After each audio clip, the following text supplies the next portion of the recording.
नमस्कार, मैं अभिनय आकाश और आप देखना शुरू कर चुके हैं प्रभात साक्षी का special show most live information यानी एमआरआई।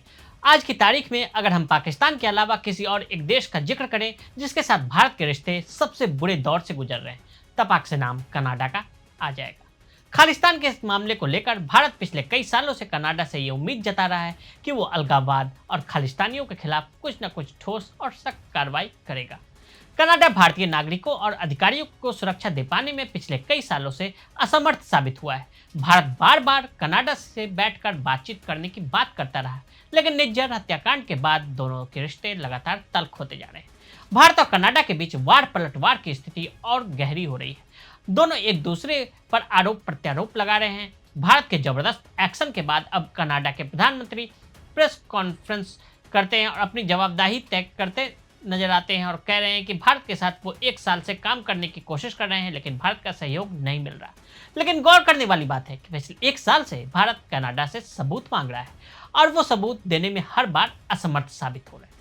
भारत और कनाडा के बीच डिप्लोमेसी वार का भी आगाज हो चुका है। सबसे पहले जानते हैं कि आखिर कैसे ये विवाद शुरू हुआ। 18 जून 2023 को कनाडा में खालिस्तान समर्थक आतंकवादी हरदीप सिंह निज्जर की गोली मारकर हत्या कर दी गई। हत्या उस समय हुई जब वो गुरुद्वारे से बाहर निकल रहा था।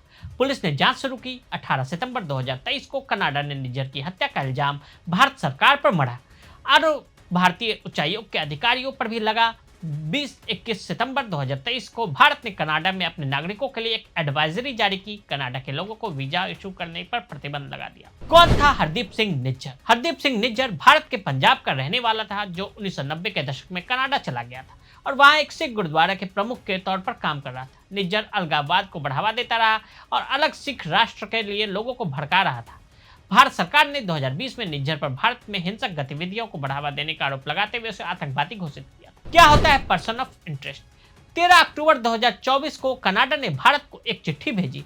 इसमें कहा गया कि कनाडा की सरकार भारतीय हाई कमिश्नर संजय कुमार वर्मा और अन्य डिप्लोमेट को पर्सन ऑफ इंटरेस्ट मान रही है। अंग्रेजी के शब्द के संकेत ये कि निज्जर की हत्या में इन अधिकारियों की भूमिका संदिग्ध है, यानी ये आरोपी है।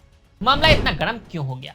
14 अक्टूबर को कनाडा के प्रधानमंत्री जस्टिन ट्रूडो ने एक प्रेस कॉन्फ्रेंस की जिसमें उन्होंने भारत सरकार के अधिकारियों पर कनाडा में रहकर खुफिया जानकारी जुटाने, टारगेट किलिंग और कनाडा के नागरिकों को धमकाने व हिंसा में शामिल होने के गंभीर आरोप लगाए।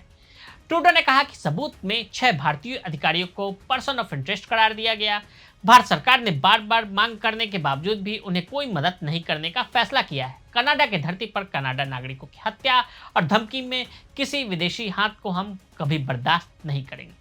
फिर उन्होंने कहा कि कनाडा में मौजूद भारतीय राजनयिकों से कहा गया कि वे देश छोड़ दें। भारतीय अधिकारियों पर क्या इल्जाम लगे? कनाडा के पुलिस कमिश्नर माइक डुहेम ने भी एक प्रेस कॉन्फ्रेंस की और कहा कि कनाडा में मौजूद भारतीय राजनयिकों और अधिकारियों ने अपने पद का गलत इस्तेमाल कर गुप्त तरीके से भारत सरकार के लिए जानकारियां जुटाई है। इसके लिए भारतीय अधिकारियों ने एजेंट्स का इस्तेमाल किया। इनमें से कुछ एजेंट्स को भारत सरकार के साथ काम करने के लिए धमकाया गया और उन पर दबाव बनाया गया।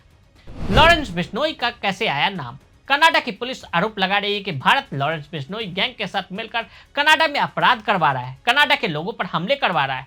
इसके बाद एक पत्रकार ने कनाडा की पुलिस से सवाल पूछा कि क्या ये हमले सिर्फ सिखों पर हो रहे हैं या फिर खालिस्तानियों पर। इसके जवाब में पुलिस ने कहा कि भारत ये हमले सिखों पर नहीं खालिस्तानियों पर करवा रहा है। बिश्नोई ने एक इंटरव्यू में खुद को अलगाववाद के खिलाफ बताया था। न्यूयॉर्क टाइम्स की रिपोर्ट के अनुसार ऐसी चर्चा है कि भारत की खुफिया एजेंसी लंबे समय से आपराधिक नेटवर्क का इस्तेमाल करके अपने विरोधियों को खत्म कर रही है और उसने लॉरेंस गैंग का भी इस्तेमाल किया है। भारत ने कैसे किया पलटवार? भारत ने भी जवाबी कार्रवाई की। सबसे पहले कनाडा के राजदूत को समन जारी किया। बयान में विदेश मंत्रालय ने कहा कि कनाडा द्वारा लगाए गए इल्जाम किसी भी सूरत में स्वीकार नहीं होंगे।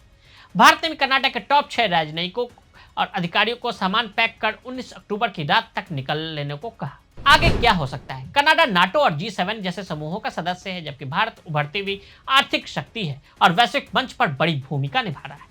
ये विवाद आपसी रिश्तों को तो खराब करेगा ही, अन्य अंतर्राष्ट्रीय संबंधों पर भी इसके असर पड़ेंगे। विशेषज्ञों का मानना है कि कनाडा पर सबूत देने का दबाव बढ़ सकता है। मामला अंतर्राष्ट्रीय मंच पर उठाया जा सकता है और कुछ देशों के हस्तक्षेप से दोनों देशों के बीच राजनयिक संबंधों को सुधारने की कोशिश हो सकती है। G7 फाइव आइज का रुख। कनाडा ने G7 और फाइव आइज के सामने मामले को उठाने की बात कही है। फाइव आइज में कनाडा के अलावा अमेरिका, ब्रिटेन, ऑस्ट्रेलिया और न्यूजीलैंड है, जबकि G7 में कनाडा के साथ France, Germany, Italy, Japan, UK और अमेरिका है। एक्सपर्ट का कहना है कि इनमें से फिलहाल कनाडा को छोड़ सभी देश से भारत के अच्छे संबंध है। कोई भी देश भारत को नाराज नहीं करना चाहेगा। वीजा सर्विस पर क्या असर पड़ेगा? भारत और कनाडा के बीच राजनयिक संकट गहरा गया। भारत ने कनाडा के 6 राजनयिकों को 19 अक्टूबर तक वापस जाने को कह दिया, तो कनाडा ने भी भारत के 6 राजनयिकों को निष्कासित कर दिया। भारत कनाडा के बीच इस तनाव से अब वीजा आवेदकों में अनिश्चितता पैदा हुई। दोनों देशों के बीच खराब होते संबंधों का असर वीजा प्रक्रियाओं पर पड़ सकता है। माना जा रहा है कि इस राजनयिक संकट से वीजा की संख्या में कटौती हो सकती है। तो आज हमने आपको भारत और कनाडा के बिगड़ते संबंधों की पूरी टाइमलाइन बताई। आज के लिए इजाजत। ऐसी रिपोर्ट्स को देखने के लिए देखते रहे प्रभा साक्षी। अगर आप भी लेना चाहते हैं देश दुनिया की तमाम जानकारी तो आज ही सब्सक्राइब करें हमारे चैनल को। साथ ही नीचे दिए बेल आइकन को जरूर दबाएं ताकि हर अपडेट आप तक पहुंच सके।